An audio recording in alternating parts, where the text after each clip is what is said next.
सरकारचा धिक्कार असो. शेतकऱ्यावर विदर्भावर अन्याय करणाऱ्या अदानी सरकारचा. तर शेतकरी विरोधी सरकारचा. धिक्कार असो. शेतकरी विरोधी सरकारचा. धिक्कार असो. सोयाबीन कापसाला मदत न करणाऱ्या सरकारचा. निषेध. वीज बिल माफी न देणाऱ्या सरकारचा. धिक्कार असो. तुम्ही कर्ज भरणाऱ्या शेतकऱ्यांना ₹1 वॉटर बिल घेतली नाही. सरकारचा. धिक्कार असो. धडक सिंचन विहिरीचे पैसे न देणाऱ्या सरकारचा. धिक्कार. मराठवाडा विदर्भ राजधानी विकास मंडळ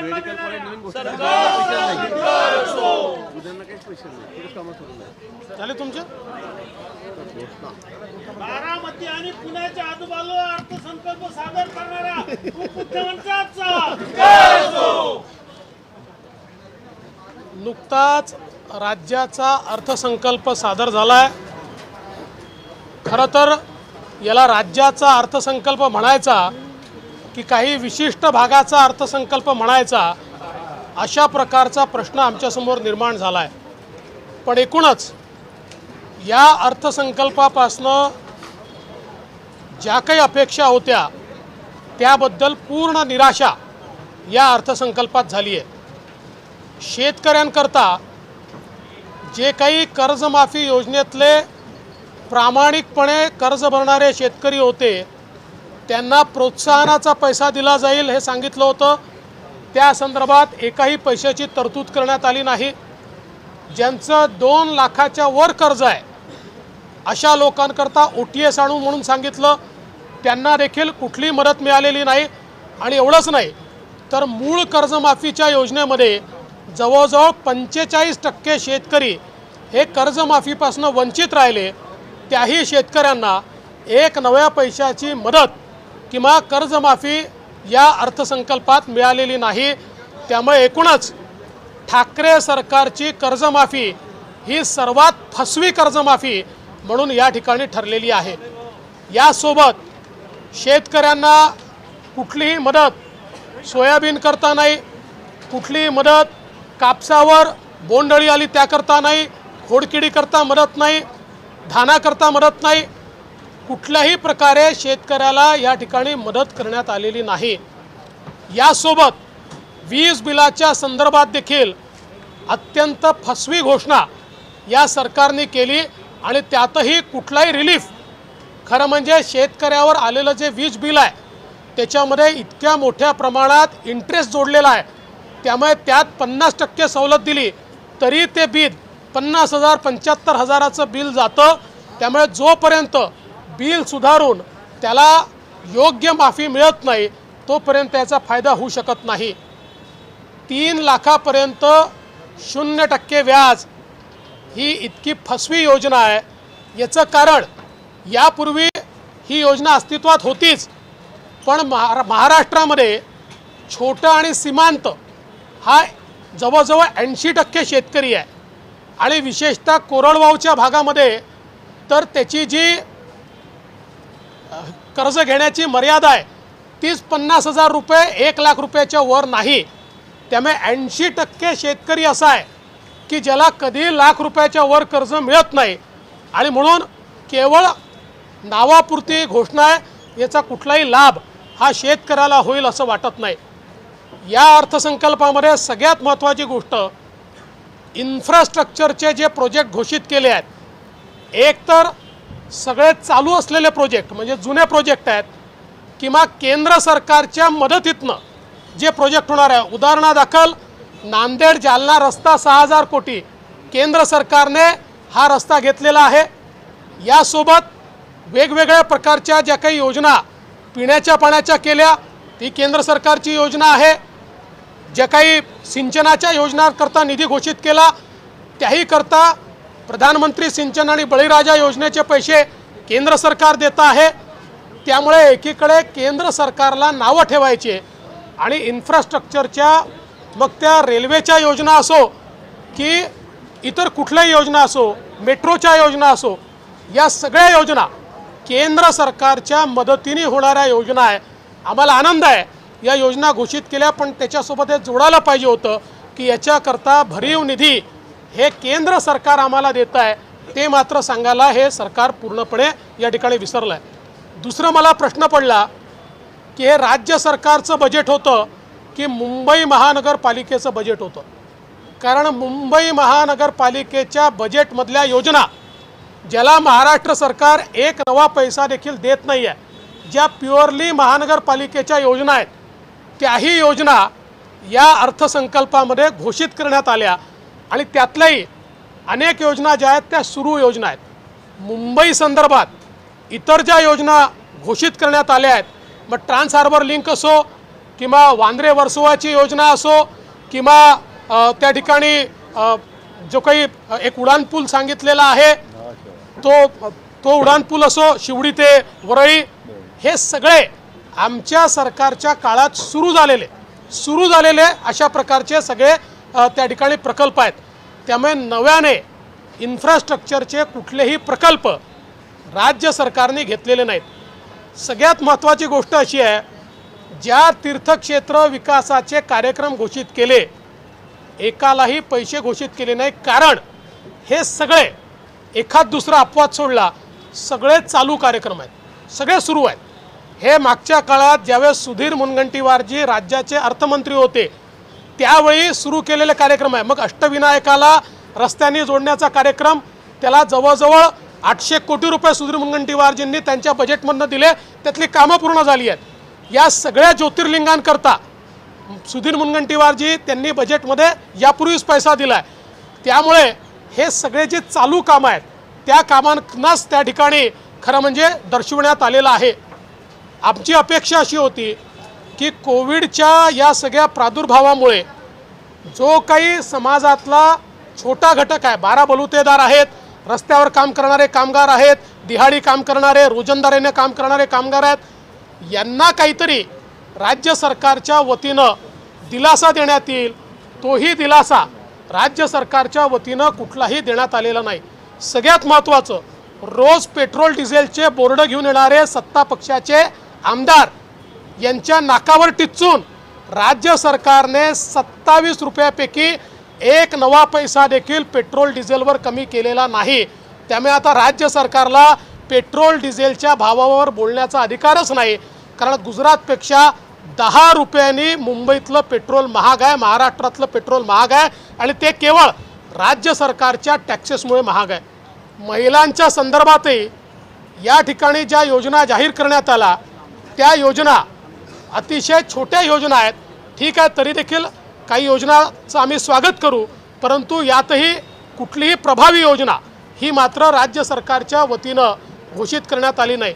विशेषतः रोजगाराच्या संदर्भात केंद्र सरकारची अप्रेंटिसची योजना आहे, त्याच योजनेला थोडी भर घालून त्यातनं आम्ही 2 लाख लोकांना अप्रेंटिस देणार. तो रोजगार नाही आहे. त्याच्यात आपण जर मागच्या काळात बघितलं दरवर्षी 1 लाख लोक तसेही केंद्राच्या योजनेत अप्रेंटिस म्हणून 3 महिने 6 महिने किंवा वर्षभराकरता काम करतायत. यातनं रोजगार नाही आहे, यातनं केवळ प्रशिक्षण आहे. त्यामुळे त्याला रोजगार सांगून जणू काही आम्ही रोजगार उपलब्ध करून देतो आहे अशा प्रकारे जे या बजेटमध्ये सांगण्यात आलं आहे हे पूर्णपणे धादांत असत्य आहे. एकूणच या बजेटमध्ये जी अपेक्षा होती, ज्याप्रमाणे केंद्र सरकारने कोविडवर मात करण्याकरता प्रचंड त्या ठिकाणी पायाभूत गुंतवणूक केली, ती गुंतवणूक दिसत नाही. एकाच गोष्टीवर मी समाधान व्यक्त करतो, पण ते देखील तेव्हाच व्यक्त करीन ज्यावेळेस खरंच ती तरतूद केली जाईल. नागरी भागाकरता नवीन अभियान या सरकारनं जे काही आरोग्याचं सुरू केलं आहे आणि आरोग्य संचालनालय नागरी भागाकरता तयार करण्याचा जो मनोदय आहे तो निश्चित योग्य आहे, पण त्याला खरोखर पैसे मिळाले तरच त्याच्या संदर्भात आम्ही समाधान व्यक्त करू शकू. एकूणच कुठलाही नवीन प्रकारचं एकही योजना या ठिकाणी सरकार सुरू करू शकलेलं नाही. कोविडच्या काळामध्ये जे काही अर्थव्यवस्थेला चालना देण्याकरता पायाभूत गुंतवणूक वाढवली पाहिजे. केंद्राच्या गुंतवणुकीच्या व्यतिरिक्त राज्य सरकारची कुठली गुंतवणूक नाही. आदिवासी आणि सामाजिक न्याय या दोन्ही विभागांना केवळ त्या ठिकाणी जे पैसे देण्यात आले आहेत ते रेग्युलर योजनांचे देण्यात आले आहेत. एकही नवीन योजना या दोन्ही विभागाच्या अंतर्गत राज्य सरकारने सुरू केलेली नाही. त्यामुळे कुठल्याही घटकाकरता काहीही न घेऊन आलेला केवळ लिपापोती करणारा अशा प्रकारचा अर्थसंकल्प आज अर्थमंत्र्यांनी जाहीर केला आहे. शेतकऱ्यांची निराशा आहे, सामान्याची निराशा आहे, तरुणांची निराशा आहे, मागासवर्गीयांची निराशा आहे. अतिशय निराशाजनक अशा प्रकारचा अर्थसंकल्प आहे. सर मुख्यमंत्र्यांनी अशी बोलणी आज महाराष्ट्र का जो बजट महाराष्ट्र सरकार ने दिया है, केंद्र सरकार की योजनाओं के सिवाय इसमें कुछ भी नया हमको दिखाई नहीं पड़ता. कोविड में जिन लोगों को तकलीफ हुई, ऐसे छोटे छोटे घटकों के लिए कोई योजना नहीं है. किसानों को जो कर्ज माफ़ी देने की बात की गई थी, वो कर्ज माफ़ी किसानों को नहीं मिल पाई. उसमें भी कोई नई बात इस सरकार ने नहीं कही है. उसके साथ साथ युवाओं के लिए कोई नई बात नहीं है. पेट्रोल डीजल के भाव सबसे ज़्यादा आज महाराष्ट्र में, गुजरात से 10 रुपये पेट्रोल का भाव महाराष्ट्र में ज़्यादा है. उसमें भी 1 रुपये की भी कमी इस सरकार ने नहीं की है. कुल मिलाकर अगर हम देखें तो इस सरकार ने इस बजट के माध्यम से हम सबकी निराशा की है. मुख्यमंत्री असं म्हणतायत की केंद्राची कुठली केंद्राकडून काय मदत किती हाँ? देखिए, मुझे इसकी जानकारी नहीं है, पर आप लोग अगर बता रहे हैं तो हो सकता है कि वो एनआईए को गया हो. तो मेरा मानना ऐसा है कि हम तो राज्य सरकार से ये चाहते थे, चूँकि इसमें टेरर एंगल है, तो टेरर एंगल के कारण वो जाना चाहिए था. अगर वो लिया होगा तो ठीक ही है. सर मुख्यमंत्री असं म्हणतात की केंद्राकडून मला माहिती नाही, मी माहिती घेतो. मुख्यमंत्री असं म्हणतात की केंद्राकडून काय येणार आहे याची वाट न बघता कुठलंही रडगाण न गाता आम्ही अर्थसंकल्प सादर केला. हे अर्थसंकल्प हेच रडगाण आहे. कारण केंद्राकडनं 14,000 कोटी यायचे आहेत. म्हणजे केंद्राकडनं आलेले हजारो कोटी सांगायचे नाहीत, आणि केंद्राकडनं जवळजवळ वेगवेगळ्या योजनांवर आलेले 3 लाख कोटी सांगायचे नाहीत, आणि 14,000 कोटी जे 31 मार्चपर्यंत येतातच किंवा 31 जुलैपर्यंत येतात, त्याचं मात्र रडगाणं गायचं. हे रडगाणं गाणारच बजेट आहे. छत्रपती शिवाजी महाराजांच्या स्मारकाचा उल्लेखही आहे बजेटमध्ये नव्हता, मात्र बाळासाहेब ठाकरेंच्या स्मारकासाठी 400 कोटींचे तरतूद आहे. तुमची काय प्रतिक्रिया आहे? असं आहे की छत्रपती शिवाजी महाराजांच्या स्मारकाच्या संदर्भात हे खरं आहे की सर्वोच्च न्यायालयाची स्थगिती आहे, पण त्याचा विसरच या सरकारला पडला आहे. त्याचप्रमाणे हिंदू मिलवर जे डॉक्टर बाबासाहेब आंबेडकरांचं स्मारक बनत आहे, त्याचाही विसर कुठेतरी राज्य सरकारला पडलेला आहे. ठीक आहे, बाळासाहेब ठाकरेंचं स्मारक मोठं झालं पाहिजे, ते भव्य झालं पाहिजे. त्याला पहिले 100 कोटी होते, आता त्याचे 400 कोटी झाले. ठीक आहे, आम्हाला आनंद आहे. पण इतरही या राज्यातले जे मोठे लोक आहेत, कारण आता अण्णाभाऊ साठेंची 100वी जयंती नुकतीच या ठिकाणी आपण पार पाडली, आणि अण्णाभाऊ साठेंच्या स्मारकाकरता एक नवा पैसा त्या ठिकाणी नाही. लहुजी वस्ताद साळवे यांच्या पुण्याच्या स्मारकाकरता एक नवा पैसा या ठिकाणी ठेवण्यात आलेला नाही. सर, पेट्रोल डीजल का भाव के बारे में तो बात कही गई, परंतु सिलेंडर के बारे में भी कहीं पर भी उल्लेख नहीं हो रहा. जनता इससे हलाकन हो रही, इस पर आप क्या कहेंगे? देखिए, सिलेंडर के संदर्भ में जो भाव सिलेंडर के बढ़े हैं वो केवल नॉन सब्सिडाइज के बढ़े हैं. देश के सब्सिडाइज के भाव बढ़े हुए नहीं है, और विशेष रूप से केंद्र सरकार की उज्ज्वला योजना में जो सिलेंडर मिलते हैं उसके भाव बढ़े नहीं है. आज मराठा आरक्षणाच्या संदर्भात जी काही याचिका सर्वोच्च न्यायालयामध्ये होती, त्या याचिकेवर सर्वोच्च न्यायालयाने इतर राज्यांना देखील नोटीस काढली आहे.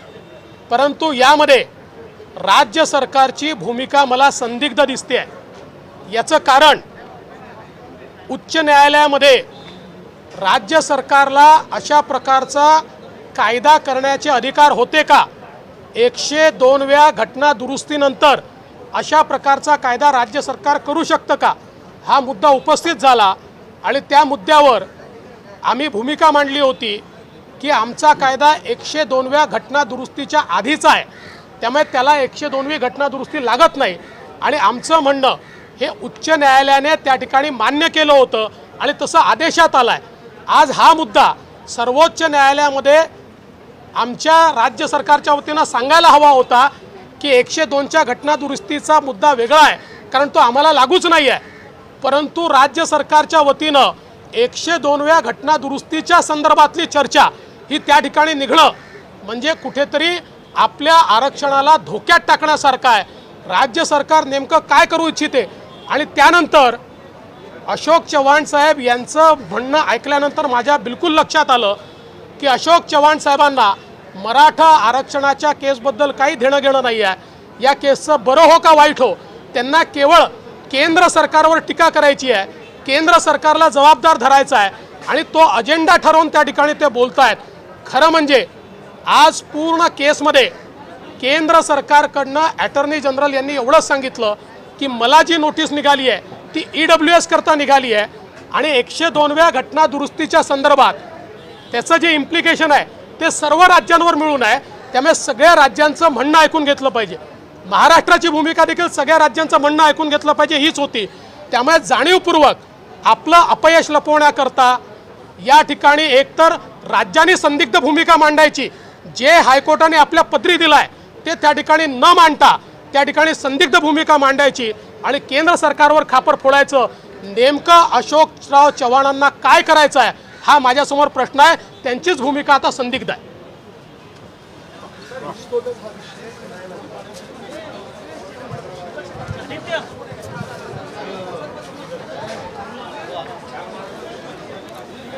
विरोधी पक्षनेते देवेंद्र फडणवीस यांनी या सगळ्या अर्थसंकल्पावरती टीका केलेली आहे. केंद्राच्या मदतीचा उल्लेख न करता अर्धवट योजना सादर करणं, अनेक योजनांबद्दलची स्पष्ट माहिती न देणं आणि पेट्रोल वाढीच्या आजच्या काळामध्ये कोणतीही सवलत न देणं, या काही 2-3 मुद्द्यांवरती त्यांनी प्रामुख्याने टीका केली.